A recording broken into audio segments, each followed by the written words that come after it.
Voilà. Alors, du coup, je vais introduire ce webinaire. Donc, bonjour à tous, merci d'être présents aujourd'hui. Donc, bonjour Arnaud et à Larry. Merci à vous d'être présents. Donc, moi, aujourd'hui, je représente la Happytech qui organise ce webinaire. Donc, très brièvement, la Happytech, c'est un collectif de 60 startups qui œuvrent pour le bien-être au travail à travers la technologie. Voilà. Donc aujourd'hui, ce webinaire s'intitule Résilience et réinvention. Donc je vais vous demander à tous les deux de vous présenter et de me dire un petit peu comment ces dernières semaines se sont passées, comment vous avez pu transformer votre business. Voilà. Donc Arnaud, si tu peux commencer. Très bien. Attends, je vais juste plugger mon phone, histoire qu'il se... Parce qu'en fait, je me suis mis sur la 4G pour être sûr que la qualité soit parfaite. Merci de m'accueillir. C'est la deuxième fois qu'on fait quelque chose ensemble à Apitech là-dessus, en tout cas sur cette formule de webinar. On avait fait quelque chose sur garder sa flamme en tant que leader, que les gens peuvent revoir, je pense, sur Apitech France. Donc merci, très heureux de te rencontrer, Larry. On va passer un bon moment ensemble. Je me suis réinventé, quoi dire, en deux mots. Voilà. Je me suis réinventé 12 fois sur 7 pays. J'avais commencé dans la finance il y a 20 ans.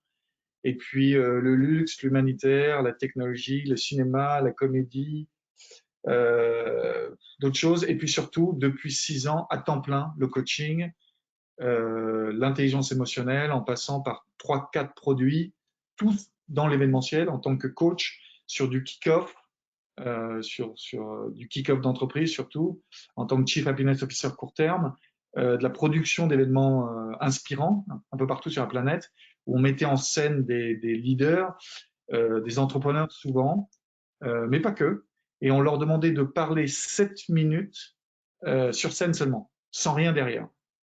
On a une chaîne YouTube là-dessus, youtube.com/standupforpassion.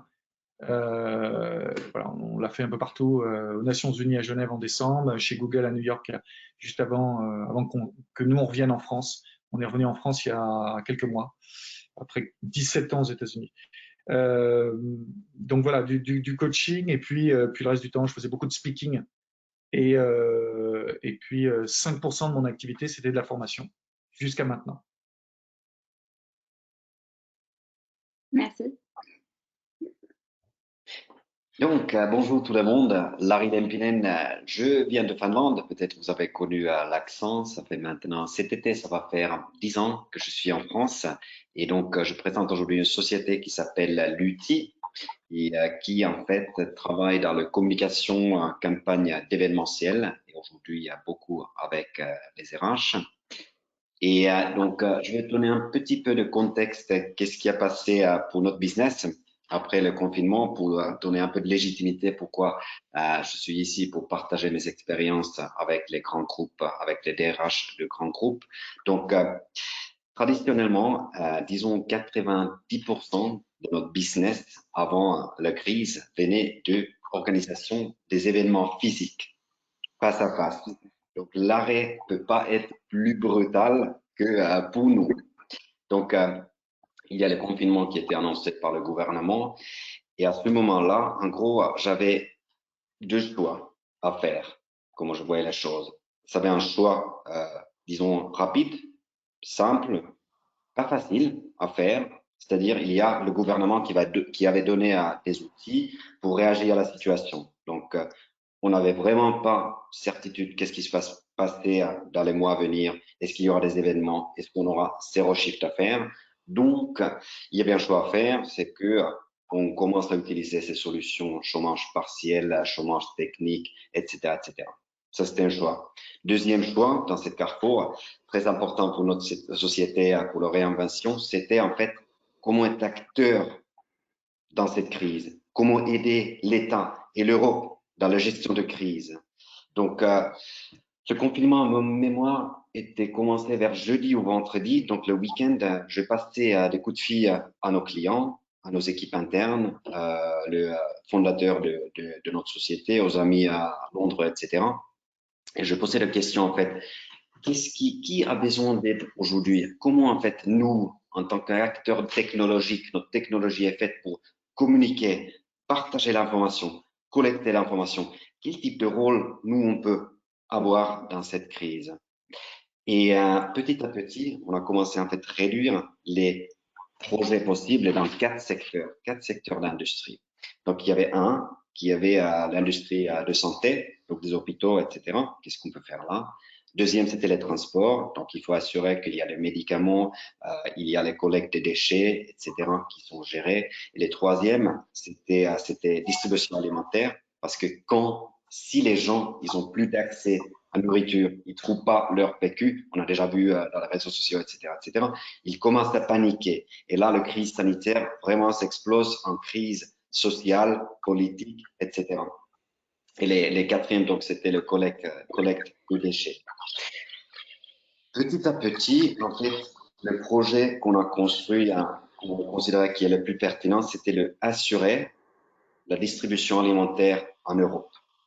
C'est tellement important. Et donc là, on a commencé à approcher les grands groupes en France, par les ministères aussi, on travaille avec les ministères.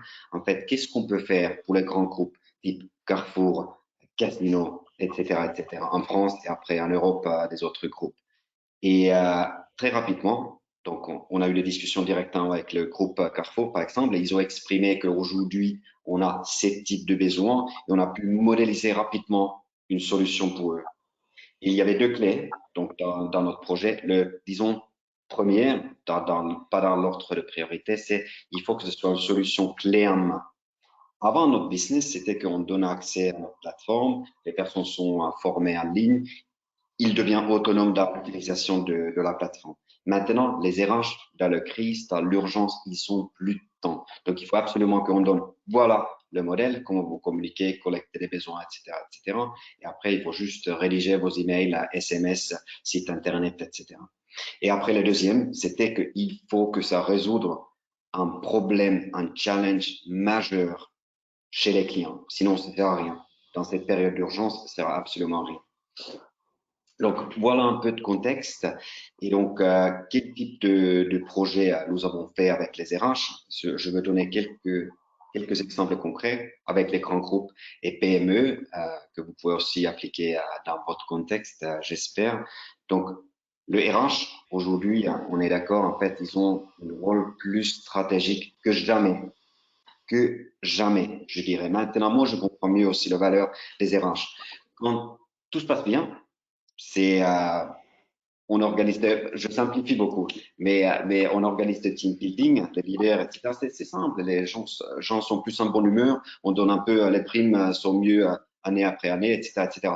Baf, il y a une crise qui arrive, c'est là où on mesure le vrai culture de l'entreprise. Comment le gens le tient, comment on peut préserver cette culture de l'entreprise quand il faut faire des choix difficiles.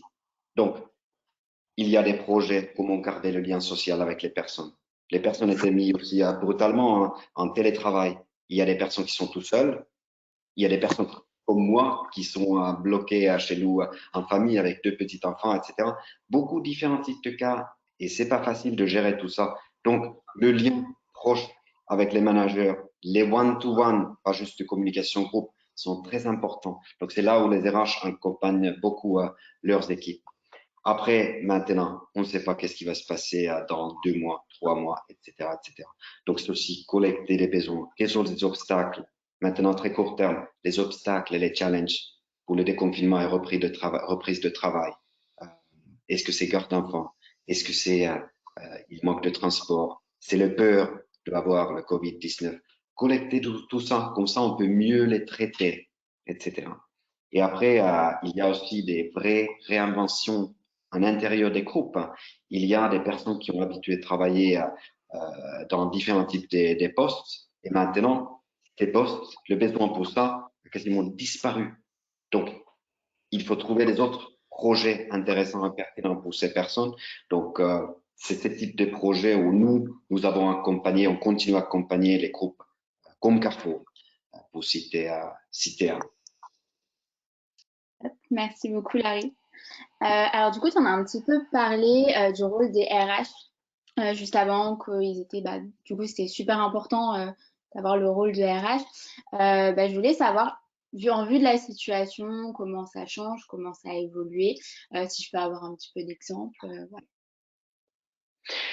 Ouais, peut-être une chose que je veux encore ajouter dans tous ces différents types de projets, c'est que là, je vois, et j'espère que il y a tout le monde qui voit en fait que il y a les soignants, les personnes qui travaillent dans les hôpitaux, les volontaires qui ont beaucoup de visibilité. C'est un travail extraordinaire qui font. Après, il y a un groupe des personnes dont on n'entend pas parler tant que ça. Donc, les personnes, les caissières, etc., etc. Vous, les RH, il y a des choix extrêmement difficiles à faire pour assurer la continuité de l'entreprise long terme. De temps en temps, il faut faire aussi des choix très, très, très complexes. C'est pas, ça doit pas être une période facile. Donc, ce soir, à 20 heures, quand nous allons applaudir pour les soignants et autres personnes, considérez que c'est des applaudissements aussi pour vous. C'est un travail énorme et des investissements extraordinaires qui sont faits par des personnes extraordinaires dans les directions RH. Très bien. Est-ce que tu veux rebondir là-dessus, Arnaud, par rapport au RH? Je vais rebondir là-dessus, mais je vais reprendre la première question comme on parle de réinvention, de résilience, puis après je vais aller sur le réinvention, résilience, c'est un peu comme toi, Amy.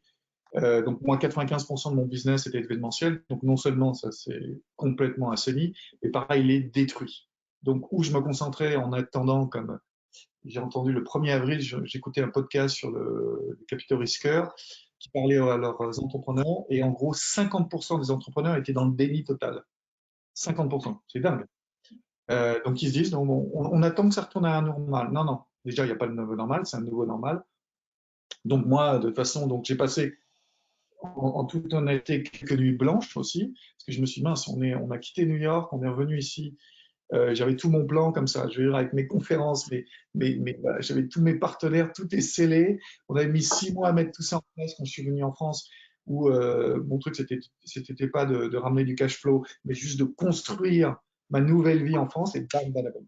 Et donc, je me suis dit, mince, il faut que je me refasse. Donc, moi, ce que j'ai fait dans chacune de mes réinventions, chaque pays, chaque métier, c'est déjà garder ma communauté. Quoi qu'il se passe, être là pour ma communauté pareil. Donc, les gens que je connais au Japon, à Hong Kong, à Dubaï, à New York, San Francisco, je suis là, appelez-moi. Et puis, écrire à tous mes clients, tous les jours. J'écrivais 25 à 30 longs emails. Je fais ça pendant 15 jours. Qu'est-ce que je peux faire pour toi? Appelle-moi, etc. Ressentir ce qui se passe dans le monde, comme moi, ce que je peux faire, regarder comment moi, je peux me retrouver, me replacer, me recentrer, pivoter. Et puis, je me suis dit, bah, finalement, je vais me concentrer sur le 5% qui était mon activité, la formation. J'avais formé une centaine de Chief Happiness Officers dans le monde, une quinzaine en France. Et est-ce que je peux tirer ça? Et puis finalement, ça a marché. Ça a pris un mois de trouver le premier client, mais ça a marché. Donc, je travaille avec, entre autres, le groupe CMA, le troisième groupe de transport maritime au monde. Je leur fais des vidéos sur la résilience. Et puis après, je lance des webinars, des classes en ligne. Ce soir, on commence une classe sur la réinvention personnelle avec un petit groupe, hein, moins de 10 personnes. Et puis, le plus gros de mon temps, maintenant, avec ma femme, on monte une plateforme sur l'éducation. Et j'en reparlerai plus tard, parce que je vais pouvoir faire le lien avec les RH sur voilà, une plateforme d'éducation avec des gens que j'ai rencontrés un peu sur la planète qui pourraient peut-être nous aider sur la prochaine étape, que va être le monde de demain. Donc voilà, je me suis concentré sur ce que je peux faire, mais en appelant déjà toute ma communauté. Comment, un peu la même façon que toi de faire, c'est comment je peux être au service des autres. Et puis voilà, j'ai proposé plein de choses à. Et puis finalement, c'est la formation qui a pris. Mais pendant un mois, ça a été un petit peu chaud. Et maintenant, voilà, bah, je vais être que dans la formation sûrement, puisque je ne sais pas quand est-ce que je vais pouvoir réorganiser des événements avant au moins un an. On dit avant été 2021 de toute façon, et ça devrait être retour à ce qu'on connaissait à peu près dans 3 ans au niveau de l'événementiel. 3 ans. Donc voilà, je suis très content d'avoir bifurqué. Maintenant, sur le RH, c'est marrant parce que c'est passionnant comment vous avez bifurqué les transports, le ministère, de se mettre sur l'essentiel. Moi, la façon, donc, jusqu'à maintenant, je travaille avec des RH sur mon métier en tant que happiness officer, qui est en gros comment amener un peu plus de joie et comment amener du purpose dans la société. C'était mon métier depuis 6 ans. Voilà. Surtout durant les kick-offs, un petit peu en accompagnement, mais c'était surtout dans les kick-offs, comment voilà, souder une équipe dans un minimum de temps en parlant de choses très profondes, spirituellement, de ce que tu fais, pourquoi tu es là aujourd'hui, etc. C'était mes sortes de team building à moi. Et moi, ce que j'ai vu avec les RH depuis 2 mois, j'en ai eu un certain nombre de groupes. Je vais organiser d'ailleurs bientôt un webinaire juste pour les DRH du Maroc avec lesquels je travaillais, qui sont très actifs. Je pense notamment à la DRH de L'Oréal là-bas, ceux de Nestlé, etc. Voilà, j'aime bien travailler là-bas. Et ce que j'ai vu, c'est que ce soit au Maroc, en France ou ailleurs, moi, ils m'ont appelé beaucoup sur qui ils sont. C'est peut-être le moment, les DRH, de se poser des questions sur eux. Tiens, j'ai amené des gens dans l'intelligence émotionnelle ou ci ou ça. Eh bien, moi, c'est peut-être le moment de me poser sur qu'est-ce qui me plaît vraiment. Est-ce que c'est le DRH? Est-ce que c'est peut-être autre chose? De vraiment me poser des questions sur qu'est-ce que l'écoute active, la raison d'être, l'ikigai, etc. Et donc, on a eu des conversations profondes. Donc, ce que j'ai vu ça, même des DRH qui n'avaient jamais travaillé avec moi jusqu'à maintenant et qui me suivaient de loin, tiens Arnaud, je pensais que ce que tu faisais, c'était un peu trop. Et là, il faut peut-être que je me pose la question déjà maintenant et puis que peut-être qu'on trouve un moyen de travailler ensemble pour mes équipes. Première chose. Et deuxième chose, c'est ce que j'ai vu avec les DRH aussi, c'est comment maintenant ils peuvent diminuer la peur chez certains employés qui ont peut-être peur de rentrer, voilà, parce que c'est émotionnel, la peur, on comprend, pour plein de raisons. Comment les aider, faire preuve de compassion et même si nous on ne les prive pas cette peur, on en parlait juste avant que le webinaire commence, moi je la ressens pas trop, je la ressens pas trop, mais il faut comprendre qu'il y en a beaucoup qui la ressentent et de se mettre à leur place pour plein de raisons. On peut pas être leur psy, mais voilà. Et donc, et plein de choses. Et une des choses sur lesquelles on était d'accord avec CDRH, c'est qu'il faut mettre en place des structures pour ouvrir l'esprit toujours, découvrir ce qui se passe ailleurs, que ce soit dans les autres pays, mais tu sais, moi, je travaille beaucoup avec les gens de la diversité. Chief Diversity Officer, ça n'existe pas encore trop en France, mais quand on parle de diversité, c'est notamment au niveau couleur, au niveau origine sociale, mais aussi on parle beaucoup de diversity of thought aux États-Unis, la diversité de pensée, parce qu'il y a des gens, tu peux être du même village, de la même ville, etc. Et en fait, moi, c'est à 18 ans qu'on m'avait dit ça. J'avais un ami japonais qui avait 20 ans de plus que moi.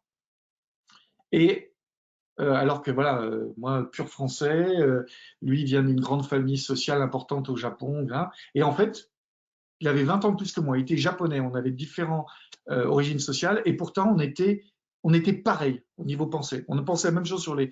Et donc, il y a des gens, voilà. Et comment faire en sorte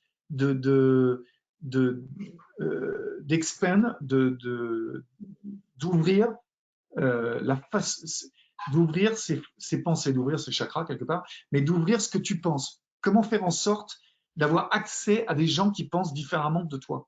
Parce qu'on sait, et c'est vrai qu'on le voit beaucoup dans le bonheur d'entreprise, c'est beaucoup de gens like-minded, qui sont un peu pareils, proviennent de la même école, origine sociale, même gueule, machin. Et puis en fait, on se rend compte que dans les crises, il faut des gens d'ailleurs.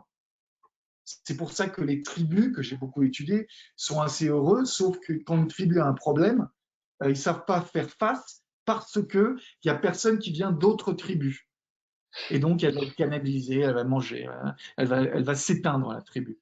Et donc, je mélange un peu plein de choses, mais c'est un peu comme ça que je suis.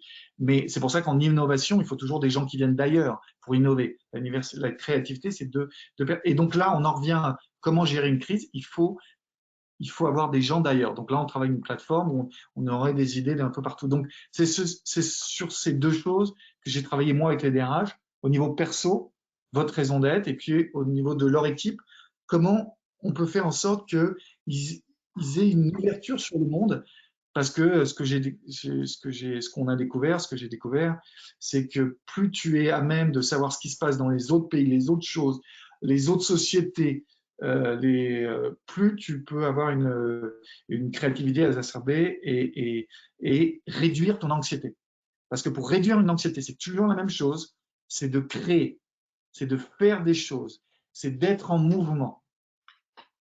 On parle de plein de choses, mais c'est pour ça que les créatifs sont des anxieux aussi à la base aussi, parce que dès qu'ils ne crient plus, mais il faut qu'ils créent. Donc, eux, ils ont un besoin de créer. C'est pour ça qu'ils sont…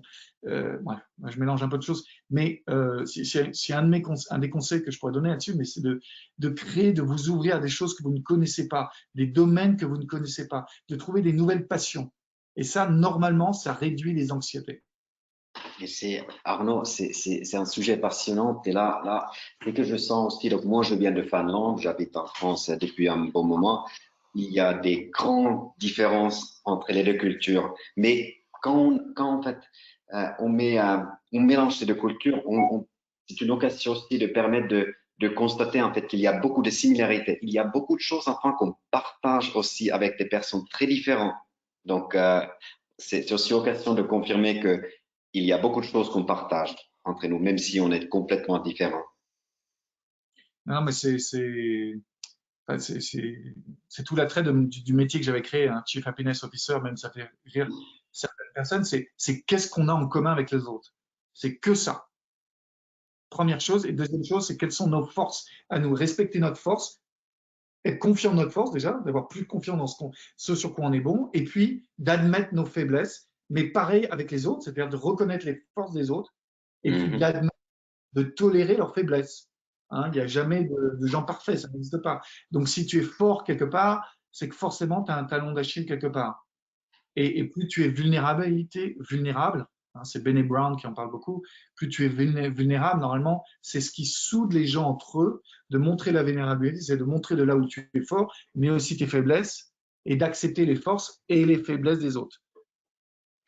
Et je connais pas la Finlande, mais j'ai travaillé à, pas assez souvent, mais plusieurs fois en tout cas avec les pays du Nord. J'étais plein de fois en Danemark, avec des Suédois, avec des Danois dans un accélérateur de start-up en Afrique du Sud en 2013. Et j'ai vraiment apprécié, c'est vrai, cette capacité en tout cas de gérer vos émotions que vous avez, que nous, on n'a pas, les latins à la base, qui fait que, alors vous avez, je sais pas, vous levez des millions de dollars, mais vous n'avez pas la grosse tête. Ah, c'est bon, on a gagné, champagne, et puis demain, normal, l'esprit. On a fait un peu la fête pour une journée et puis après normal. Alors qu'un Français ou un Américain, c'est bon, bah, tu vois, je suis un peu le roi du monde, je fais un peu moins pendant 2 semaines, certains. Et par contre, pareil, quand vous avez quelque chose voilà, qui vous déplaît ou une dépression, quelque chose de, et ben, au lieu d'en souffrir pendant 3 mois, 6 mois comme un Français euh, et comme moi, hein, maintenant je manage beaucoup mieux parce que je suis devenu coach, mais avant, il y a 10 ans, c'était dur, hein, il y a 10 ans. Tandis que vous, pareil, vous n'avez pas vous avez peut-être pas le moral pendant 2, 3 jours, mais vous repartez au turbin. Ok, c'est pas bien, mais c'est tout. Qu'est-ce que je peux faire? Et donc, vous avez vraiment une gestion des émotions que j'admire, qui est difficile d'amener chez nous, mais en tout cas, il faut s'en inspirer de temps en temps, et c'est l'une de vos forces. Ouais. Bah, on revient à cette question. Est-ce qu'il me connaît en fait qui je suis? Commencez par cette question. Cette question, 3 mots, peut-être 3, 4 mots, très simple, mais extrêmement difficile à y répondre. Je pose ici la question, vous êtes qui? Combien de personnes sont capables de vraiment sortir quelque chose qu'il peut garder 1 minute après? Ouais, ouais. Si tu veux, on peut continuer là-dessus, ou si tu veux, on peut aller passer sur Oui, la façon. sur Ouais. donc que tu voulais parler, c'est ça, sur l'engagement des autres, qu'est-ce que ça va changer, si tu veux? J'avais commencé. Moi, du coup, c'est la question que je voulais vous poser après, à tous les deux. Donc, peut-être un peu, ouais, du coup, on va en parler maintenant. C'est plutôt comment on peut préparer les collaborateurs au nouveau normal, parce qu'on a vu que on réagissait pas tous de la même façon, que dans des pays, ça pouvait être différent. Donc, comment on peut préparer les collaborateurs à ce nouveau normal? Mhm. Euh, Vas-y, tu veux vas-y, que je… je Alors, complète. plein de choses. Moi, c'est tout ce qui me passionne depuis toujours. Mais la gratitude déjà, c'est-à-dire tous ceux qui se sont révélés pendant la crise. Vous savez, il y a deux sortes de gens ou de leaders. C'est ceux qui sont très bons dans les papiers, l'organisation, les structures, et qui sont bons là-dessus. Et puis ceux qui sont bons dans les crises. Et il y a certaines personnes qui sont bons dans les deux. Mais là, on sait, dans toutes les entreprises, dans toutes les unités, dans toutes les entités, il y a des gens qui se sont révélés. Beaucoup de jeunes, d'ailleurs, on le sait, hein, beaucoup de moins de 30 ans, qui se sont révélés pendant la crise, qui ont été encore plus créatifs, qui ont fait preuve voilà, qui ont fait preuve d'entraide avec les autres. Eh bien, ces gens, qu'ils soient jeunes ou plus vieux d'ailleurs, il faut les mettre en avant. et vraiment dire, écoute, en tant que boss, voilà, j'apprécie ce que tu as fait pour ta boîte. Tu as peut-être que 24, 25, 28 ans, je sais pas quoi, mais tu t'es prouvé, ou ça peut être quelqu'un de plus vieux aussi, mais de montrer de la gratitude pour ceux qui ont vraiment, voilà, qui ont pas eu peur sûrement, et donc qui sont mis au turbin et qui ont fait des choses pour les autres, pour l'entreprise, ou dans leur milieu personnel. Et ça, de le faire connaître dans toute l'entreprise, numéro un. Deux, après, pour ceux, on le sait, hein, il y avait 8 à 10% des entreprises françaises qui s'étaient digitalisées. Aujourd'hui, là, apparemment, en 2 mois, c'est monté à 60-80%, on dit. Donc, c'est tout dingue. Et donc, ça veut dire aussi que tous les réfractaires, eh ben, eux, ils ont pris une grosse claque dans la gueule, ils ont été un peu humiliés, et ces gens, il ne faut pas les laisser de côté non plus. Et là, c'est vrai que c'est des gens un petit peu plus souvent qui ont 45, 50, 55, et il ne faut pas se dire, bah tiens, voilà, tu as compris maintenant? Non, non. Pareil, faire preuve de compassion, parce que sinon, vous avez un retour du bâton. Ces gens ont d'expérience, surtout pas les humilier, etc. Les garder en position, pas les virer. Je sais qu'il y en a déjà qui se disent, ah bah tiens, Jean-Édouard, il a rien compris, on va le virer demain. Non, faire preuve de compassion, les mettre en avant, remettre leur expertise en avant. Euh, donc, gratitude pour ceux qui sont démerdés, compassion pour ceux qui ont pris une claque dans la gueule. Parler beaucoup de résilience et de réinvention. Que ça soit de lire ce que j'ai fait, mon bouquin chez Larousse, ou ce qu'a écrit Boris Cybelniuk, qui est le grand-père de la résilience en France. Mais parler, qu'est-ce que c'est que la résilience? Moi, je peux t'en parler pendant des heures si tu veux. On n'est pas là pour ça, mais vraiment la résilience et la réinvention. Qu'est-ce que c'est de se réinventer? Et que c'est quelque chose de normal. Tout le monde, de toute façon. Hein, notre génération, enfin moi, ma génération, les gens se réinventaient 3-4 fois. La génération de mon père, c'était une fois ou zéro. Hein, ceux qui ont 70 ans maintenant. Ma génération, 3 fois. Ceux qui ont 35 ans, on dit que c'était 6 fois qu'ils vont se réinventer. Ceux qui ont moins de 30 ans, pré-Covid-19, ils allaient se réinventer sûrement au moins 6 fois, 7 fois, pré-Covid-19, dans leur vie. Moi, je trouve ça passionnant parce que moi, j'étais un slasher avant l'âge.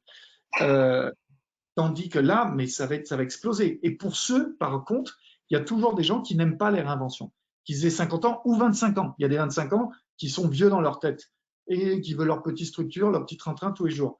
Eh ben, ces personnes, qu'ils aient 25 ou 50, 55, il va falloir passer du temps avec eux. Et on sait qui c'est. On sait les gens qui aiment les structures. Et il faut passer du temps et leur expliquer que la réinvention, c'est quelque chose de normal. Et là, il va falloir accélérer. Changer la manière dont tu travailles, faire du visio-conférence, même si tu n'aimes pas ça, c'est beaucoup plus dur. Hein. Quand on travaille en visio, il faut éduquer les gens. Là, on le sait, on l'a dit tous hein, les 2 derniers mois, c'est que ça demande beaucoup plus d'attention. On est beaucoup plus fatigué. Donc les gens qui n'ont pas des gens de l'empathie au départ, de l'écoute au départ, c'est très très dur ce qu'on fait. Parce que là, on n'a pas ces petits trucs qu'on avait quand on est dans le bureau, on met une tape dans l'épaule, et même si on n'a pas vraiment écouté les autres, pour certaines personnes qui sont très ce qu'on appelle les people person, là, il y a les people person qui sont vrais, et puis il y a les people person qui sont juste sourire, mais une tape dans le dos, et puis ils écoutent la moitié de ce que tu dis. Pour ces gens-là, ça a été très dur, là. Catastrophique. Hein. Je parle à des groupes industriels, ils me disent certains managers, ben là, ils n'ont pas leur petit truc qui fait que ils font une phrase, une petite blague, et puis ils n'ont pas écouté la moitié de ça. Donc là, il faut les préparer, ces gens-là, leur dire bah, maintenant tu changes complètement. Euh, donc parler de réinvention, de changement, de gratitude, de flexibilité, va falloir être flexible. Il y en a qui vont pas vouloir retourner au boulot et autant autant voilà, la peur, c'est quelque chose d'individuel. Autant, il ne faut pas les forcer non plus. Tu vois, tu n'es pas psy, tu n'es pas thérapeute, si tu es manager. Donc, leur laisser plus de temps. Si dans l'équipe, il y en a 2 qui veulent vraiment parvenir, ils ont peur, ils ne sont pas bien, ils ont des problèmes à la maison, voilà. On le sait, hein, les divorces vont exploser, les suicides, les dépressions vont exploser, hein, on le sait. Les violences conjugales en fait. Donc, de se poser et d'avoir quelqu'un à l'écoute dans l'entreprise. C'est peut-être pas le manager qui n'a pas le temps, je comprends, mais de dire, OK, tu as besoin de temps. Mais donc, flexibles au niveau du temps. Ceux qui ont besoin peut-être 2 heures pendant la journée, ils peuvent pas être sur visio tout le temps parce qu'ils doivent ramener les gamins à l'école ou je ne sais trop quoi. Voilà, où ils veulent tout simplement pas retourner au boulot. C'est pas juste par fainéantise, c'est peut-être parce que voilà, ça a changé une manière d'être chez eux, structurellement, psychologiquement, et il faut les comprendre. Donc c'est vraiment, je pense, pour moi, c'est tout ce qui est structure psychologique à mettre en place. Hein, c'est surtout ça. Je Ouais. te laisse parler là. Hein. Je me fais un résumé très nordique avec le temps qui nous reste. Je confirme tout ça. C'est ce que tu viens de dire, Arnaud. Et pour moi, ça revient toujours à culture d'entreprise. En fait, comment intégrer tous ces éléments dans la culture d'entreprise déjà pendant les périodes quand tout se passe bien. C'est ça, qu'on ne trouve pas, comment dire, à poil quand il y a une crise ou changement ou pivot qui est fait. Comment trouver cette agilité dans le mindset des personnes, qui n'est pas un travail simple. Parce que c'est sûr que peu importe l'âge, euh, si on veut vraiment, et dans une entreprise, il y a certainement des choses et des tâches importantes pour les différents groupes. Donc, tout revient en culture. On parle beaucoup, on passe beaucoup de temps dans notre entreprise sur le sujet aussi, et on a fait un pivot à 180 degrés pendant la crise, et les gens sont à l'aise quand je suis les statistiques, engagement des collaborateurs, euh, bonheur, qualité de vie au travail, etc., etc. Ouais. Peut-être, merci beaucoup à vous deux. Avant de passer au dernier thème, dernière question, je voudrais prendre une question de Chloé qui revient un peu sur l'hypersensible et les multipotentiels dans les entreprises. Comment est-ce que vous les accueillez ou enfin, voilà, comment les accueillir dans le milieu professionnel? Ouais, alors, je réponds, puis après je te laisse si tu veux.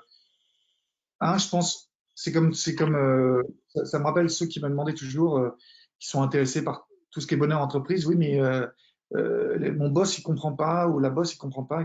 Il faut trouver ce qu'on appelle les tuteurs de résilience, de ceux qui vont comprendre. Donc, quel que soit leur niveau hiérarchique déjà, quel que soit, et de grossir ça. C'est comme un entrepreneur, tu prends ce que tu as et tu grossis. Et donc, de prendre que les gens, ce soient des stagiaires ou des vice-présidents ou le président de la boîte, il y a des gens qui vont être plus sensibles à ça que d'autres. Encore une fois, c'est pas la majorité des gens. Donc, c'est pas la majorité des gens. La majorité des gens vont pas vous comprendre puisque c'est pas ça. Ils savent pas comment vous fonctionnez. Donc, il faut trouver ceux, et il y en a d'autres comme vous. Hein. Je sais pas le pourcentage de gens qui sont comme ça dans une entreprise, je ne sais pas. Mais Enfin, par statistique, on sait qu'il y en a un certain nombre. Donc, il faut les trouver. Et une fois ensemble, moi, c'est ce que je dirais, une fois que vous êtes un petit groupe, alors bien sûr, si vous êtes dans une boîte de vin, vous êtes seul, c'est autre chose. Mais si vous êtes, comme j'imagine 90% des gens qui nous écoutent, dans une boîte qui a plus de 20 personnes, donc vous êtes au moins deux sûrement, il faut, lorsqu'on est un petit groupe, là, trouver la personne la plus hiérarchiquement au top, essayer écoutez, on est un petit groupe, voilà, on est hyper potentiel, hyper sensible, plein potentiel, enfin, tous ces mots là qui existent autour de ça. C'est gros, c'est en gros ultra créatif, les ultra créatifs. Enfin, c'est toujours la même chose que je dis, c'est il faut trouver un projet où on peut mettre sa créativité débordante là-dessus. Il faut se dire si on est comme ça, euh, euh, comment je peux aider au mieux la société avec ce que j'ai.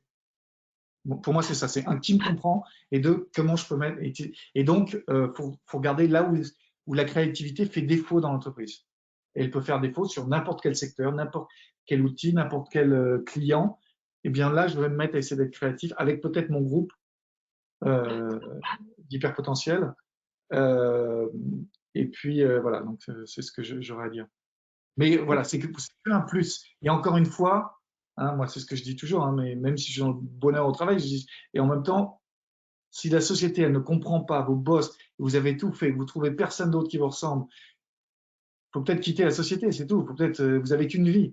Vous avez qu'une vie. Si vous avez un toit de quoi bouffer, vous vous barrez, vous faites ce que on ne vit qu'une fois.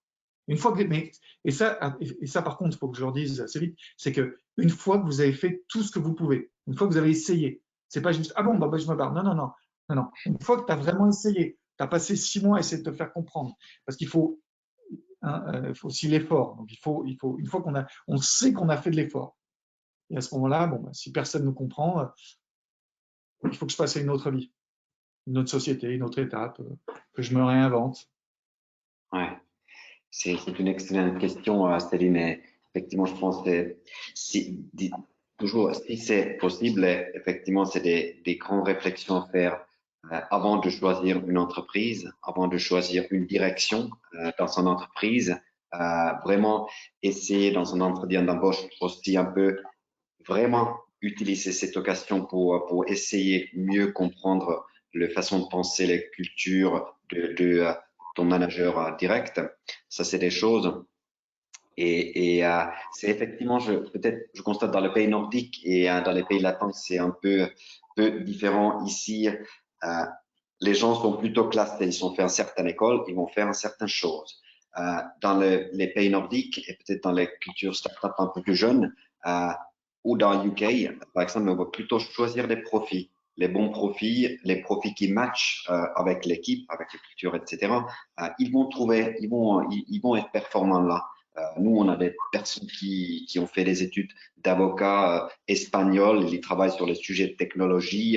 On a un capitaine d'un bateau, ancien capitaine d'un bateau, qui a travaillé sur les intégrations avec les différents systèmes. Donc, c'est comment trouver les personnes qui partagent la même façon de penser les choses. Et après, les initiatives comme Arnaud a dit, il faut du temps aussi dans les entreprises. C'est pas forcément le premier qui passe, mais s'il y a 10 ponts qui étaient réfléchis, qui étaient passés par les bonnes personnes, la probabilité augmente aussi que ça va ouvrir des portes. Et une chose que je voulais dire, d'ailleurs, qui mélange cette question et puis deux questions en arrière, euh, il faut vraiment voilà, apprendre à naviguer dans l'inconnu et dans le chaos. Je pense à une chose très précise, c'est que beaucoup d'équipes vont exploser en vol, puisque on amène tous notre énergie, notre dynamique spécifique chaque fois qu'on rentre dans une nouvelle équipe. Et là, par exemple, malheureusement, ça va être comme ça. Il y a des équipes qui étaient très soudées qui vont plus l'être parce que des gens auront eu peur ou des gens vont rester à la maison.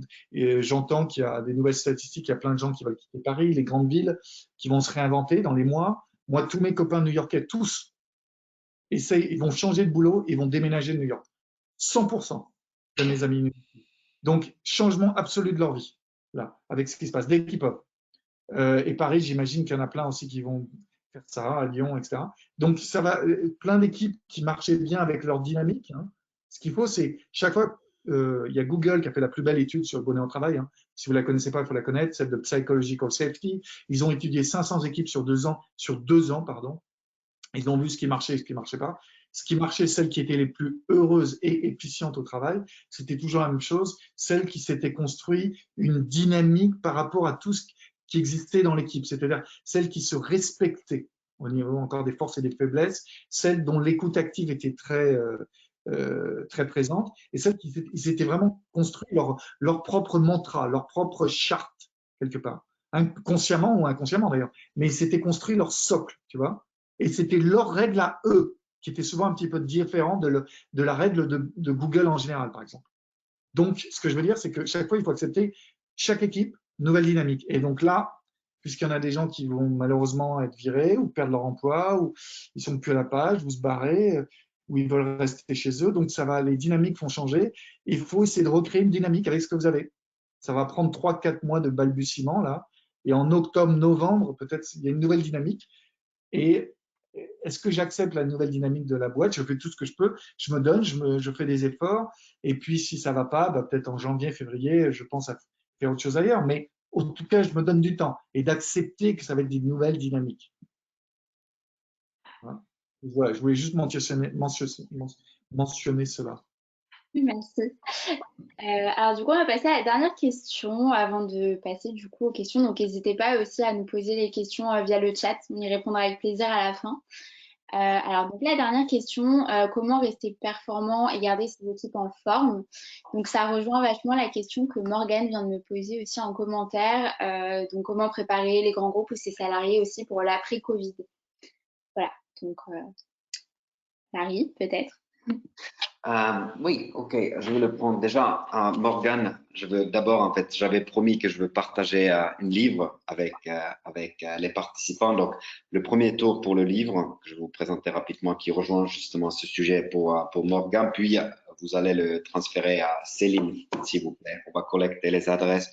Mais donc, pourquoi parler de cette personne finlandaise qui est un ancien docteur de sport et orthopède qui a en fait créé sa propre clinique, qui travaille avec les sportifs de haut niveau et avec des chefs d'entreprise. Parce que il a créé en fait sa méthode, c'est que aujourd'hui, bah, on le sait, les gens, les grands chefs, etc., ou les sportifs, ils concentrent quasiment tout leur temps juste sur cette activité professionnelle.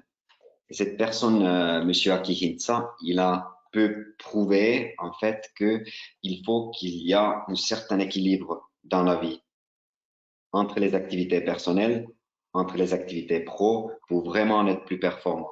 Donc, il faut vraiment que les activités, faire du sport, activités culturelles, pour avoir des activités sociales, rencontrer des amis, passer du temps avec la famille, sont extrêmement importants sur le fait que vous êtes performant aussi dans votre travail. Donc, je pense que là, il y a peu de nouveau pour personne. Et deuxième chose, où il y a peut-être peu de nouveau, mais le livre a vraiment ouvert mes yeux, c'est pour ça que je l'ai choisi, c'est que aujourd'hui, on est en train de, je trouve, un peu perdre un peu la vision sur la fondation des choses pour être heureux, pour bien-être, etc.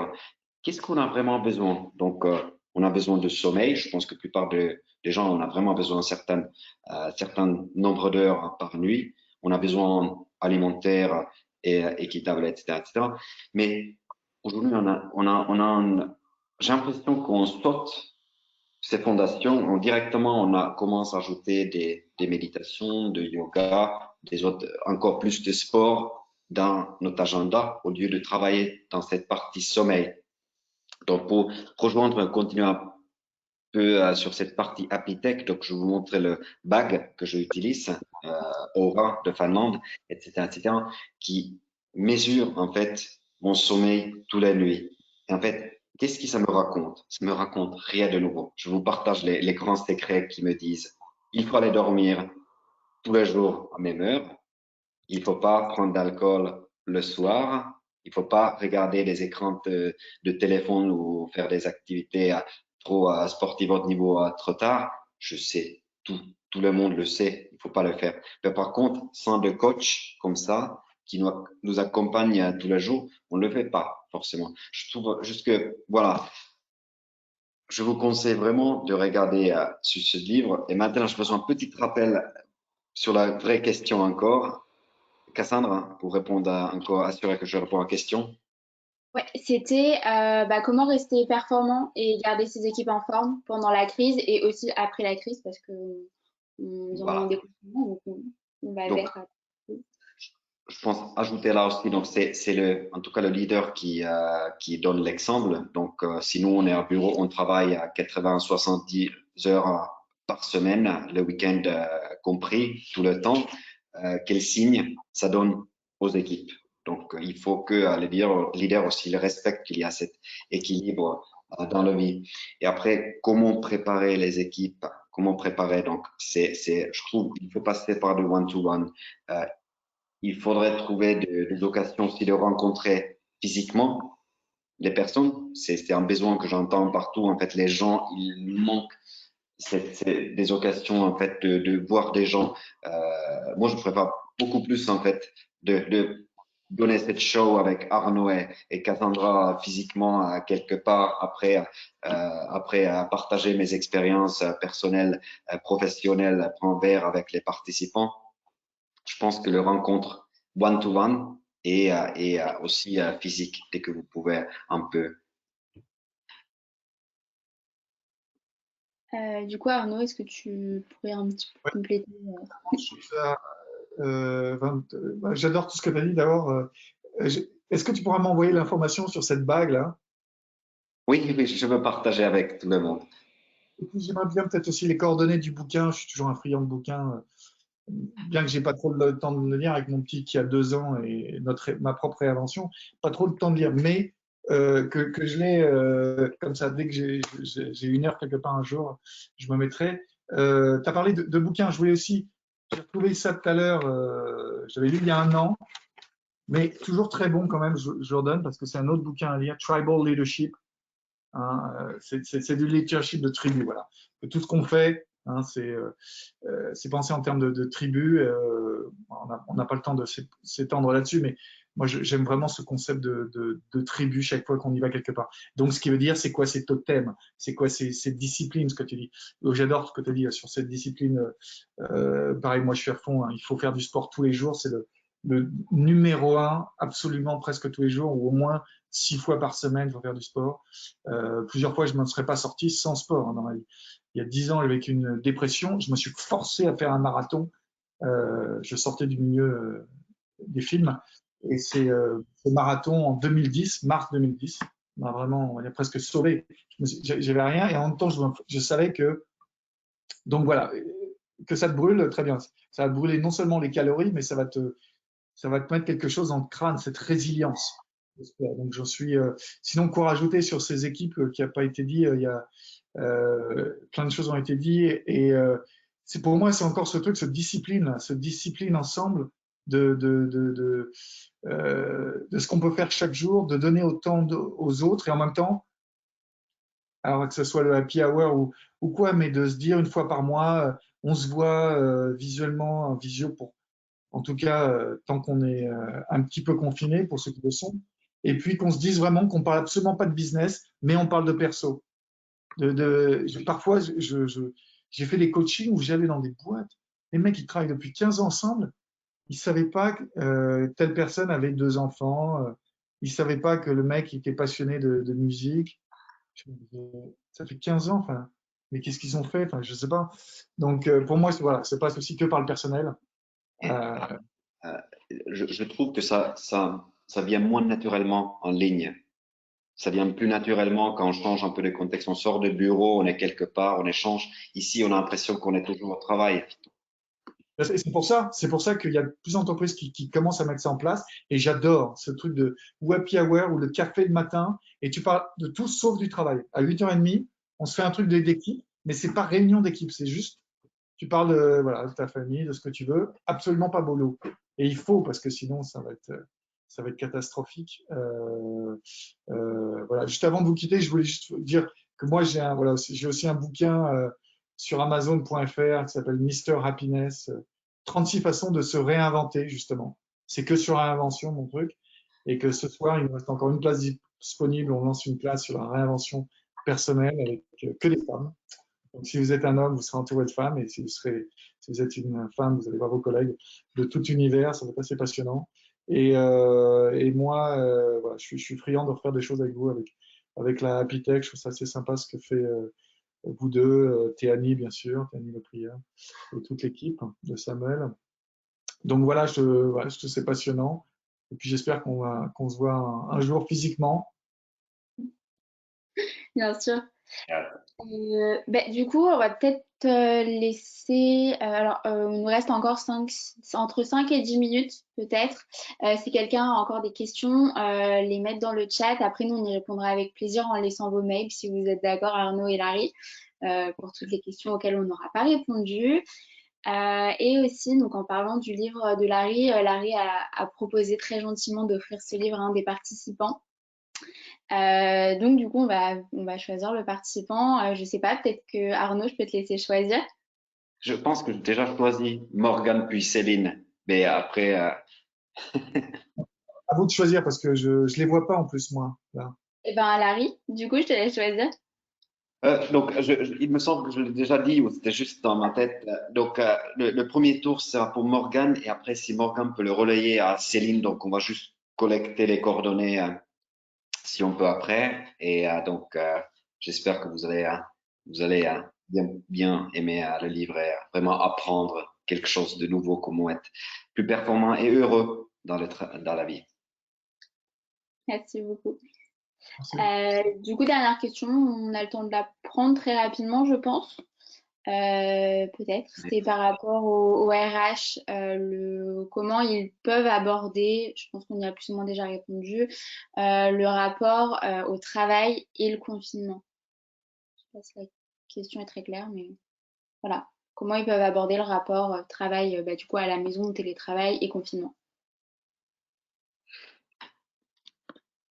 Pour moi, c'est un cycle, hein. C'est vraiment de leur dire c'est un cycle, hein. C'est une étape. Il y a du plus et du moins dans le confinement. Il y a beaucoup de personnes pour lesquelles il y a beaucoup moins. Heureusement, pour certaines, c'est un plus, hein. Certaines en ont profité. J'ai vu que Mike Tyson, il a perdu ses 100 kilos de plus, il est revenu et à 53 ans, il va se remettre sur le ring. J'adore. Euh, donc, mais vraiment de dire voilà que c'est une étape. Et puis si les gens ont besoin de parler, de trouver quelqu'un voilà, un psy, un thérapeute qui fait qu'il a besoin de parler, et pour tout le reste, que c'est une étape et que ce qu'on met en place maintenant, que ce soit ces happy hours virtuels, que ce soit la façon de parler, on s'adapte à la personne. Est-ce qu'elle a besoin de plus de temps, de moins de temps? Est-ce qu'elle a besoin de moins de webinars? Elle a besoin de moins de Zoom conférences? On ne peut absolument plus, qui sont éreintés. Elle va nous le dire. On va faire en sorte de. Et puis, s'il y en a qui peuvent en bouffer pendant 20 heures par jour, soit, il y en a, on n'est pas tous constitués pareil. Il y en a qui prêtent vraiment à l'attention de chaque minute de ce qui se passe. Et pour ces gens-là, c'est beaucoup plus difficile. Donc, d'être flexible en tant qu'RH et de dire aux gens que c'est juste une étape de quelques mois, là encore. Ouais. Et Moi. je peux ajouter, s'il y a des personnes qui sont complètement, leur agenda est rempli des réunions en ligne, essayez de respecter que toujours au moins 15 minutes entre les réunions, une règle très pratique, et aussi peut-être avoir des demi-journées ou même des journées complètes sans réunion interne, si c'est possible dans votre métier. Et un peu pour animer nos communautés, donc il y a aussi, nous avons 2 créneaux de café par jour qu'on prend avec les collaborateurs. Et après, nous avons lancé des challenges internes dans l'entreprise. Donc, il y a une équipe dans l'entreprise qui a fait un clip vidéo de Toto Africa. Puis, il a passé le challenge à l'autre l'équipe qui a fait une vidéo de Elton John, qui a passé à l'équipe de support, etc., etc. Donc, il y a des challenges hebdomadaires comme ça qui circulent et qui toujours met tout le monde en bonne humeur. C'est une culture finlandaise où peut-être le statut est un peu moins important, donc il y a tout le monde qui peut faire n'importe quoi dans nos entreprises, mais c'est assez chouette quand il y a des initiatives qui montent aussi des équipes et après les managers euh, acceptent les challenges et prennent le rôle et font quelque chose pour animer un peu la communauté. Voilà. Alors du coup, merci beaucoup à vous deux. En tout cas, on a eu beaucoup de commentaires positifs. Donc, merci pour cette belle échange. Merci à tous. Voilà, en tout cas, en tout cas pour moi, merci. J'ai pu merci de m'avoir permis d'animer ce webinaire, d'avoir eu des réponses à toutes ces questions. Donc, merci Arnaud et merci Larry. Merci Merci. beaucoup, beaucoup tout le monde. À Merci. bientôt. Passez une belle journée.